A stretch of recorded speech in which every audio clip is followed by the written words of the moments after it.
السلام علیکم، بسم اللہ الرحمن الرحیم، نحمد و نصلی علی رسول الکریم۔ سورہ انبیاء کے 8 مرکزی موضوعات میں سے ہمارا 5واں مرکزی موضوع انبیاء کرام ہے۔ اس کے 2 حصے ہیں، دوسرے حصے کے 7 ضمنی موضوعات ہیں، جس میں سے 5واں ہے ذکریہ علیہ السلام۔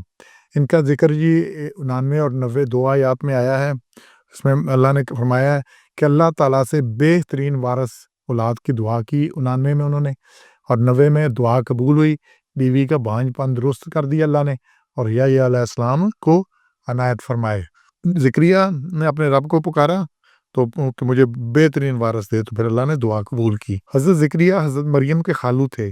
حضرت مریم کے پاس بے موسم اور بے سبب پھل دیکھ کر اللہ سے اولاد کی دعا کی۔ یہ سورہ آل عمران ہے، اس کی آیت 37 سے 41 میں یہ واقعہ آیا ہے کہ حضرت مریم چونکہ ایک عبادت کے لیے ان کو علیحدہ کر دیا گیا، وہ اس کے لیے متکف ہو گئیں، تو پھر حضرت ذکریہ ان کے کفیل بنے۔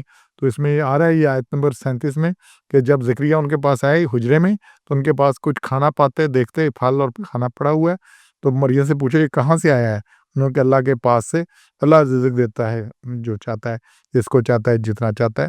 تو پھر 38 میں کہا ہنالک دعا زکریا، پھر دعا ذکریہ نے کہ رب قال رب حب لی من لدنک ذریۃ طیبہ، کہ مجھے اپنے پاس سے پاک اولاد عطا کر، بے شک تو سننے والا ہے۔ تو پھر اللہ نے ان کو اولاد عطا کی اور پھر حضرت یحییٰ کی بشارت دی۔ پھر آگے سارا اس میں آ رہا ہے، سلسلہ ذکر آ رہا ہے۔ تو اس میں یہی ذکر آ رہا ہے کہ دعا کی تو اللہ نے قبول کیا، بہترین وارث تھے۔ تو وارث جو ہے علم دین کی وراثت ہے، انبیاء کی جو ہے نا علم وراثت ہوتا ہے انبیاء کا، تو انبیاء کی یہی وراثت ہوتی ہے۔ حضور اکرم صلی اللہ علیہ وسلم کا ارشاد ہے، علماء ہی انبیاء کے وارث ہوتے ہیں، اور اللہ ان حضرت ذکریہ دعا کے لیے میرے اس لڑکے کو اپنا پسندیدہ بھی بنا دے۔ تو اللہ نے یہ دعا قبول کی اور بیٹے کی بشارت دی، اور ساتھ نام بھی تجویز کر دیا، نام بھی ایسا جو پہلے اس سے نہیں تھا، یحییٰ دعائیہ نام ہے، یعنی کہ لمبی زندگی والا، عربی میں اسے عائش یا عائشہ کہتے ہیں۔ تو قبولیت دعا پر ذکریہ کو تجب ہوا کہ اس عمر میں کیسے ہوگا، تو پھر اللہ نے ان کے لیے کیا، دعا قبول کر دی، ان کی بیوی کو بھی درست کر دیا، جو اولاد کے قابل بنا دیا ان کو۔ اور اس سے واقعی یہی تفصیل میں سورہ مریم کی آیت 3 سے 15 میں آیا ہوا ہے۔ چھٹا جو ہے ضمنی موضوع مریم علیہ السلام ہے۔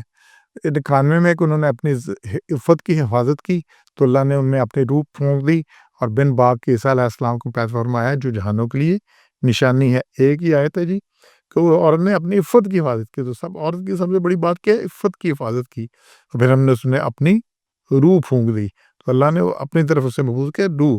اس لیے حضرت عیسیٰ کو روح اللہ کہتے ہیں، کہ مریم اور عیسیٰ کو نشانی بنا دیا عالمین کے لیے۔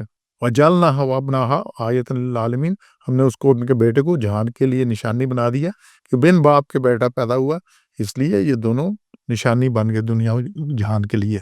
حضرت مریم کا ذکر سورہ آل عمران میں بھی آیا ہے۔ اس میں یہ آیت نمبر 34 سے ہے کہ ان کی والدہ 35 میں سے کہ عمران ان کے باپ کا نام تھا حضرت مریم کے، کہ انہوں نے جی نظر ماننی تھی کہ جو میری اولاد ہوگی میں اسے اللہ کے لیے وقف کر دوں گی۔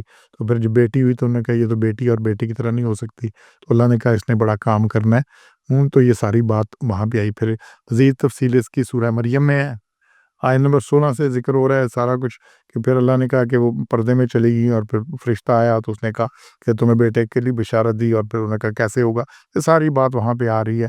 پھر اللہ نے ان کو حضرت عیسیٰ عطا کیے، جو کہ بغیر باپ کے پیدا ہوئے، اور یہ ایک بہت بڑی نشانی تھی۔ تو اللہ نے کہا دونوں جہان کے لیے ہم نے نشانی بنا دیا۔ سبحان ربک رب العزت عما یصفون وسلام علی المرسلین والحمد للہ رب العالمین۔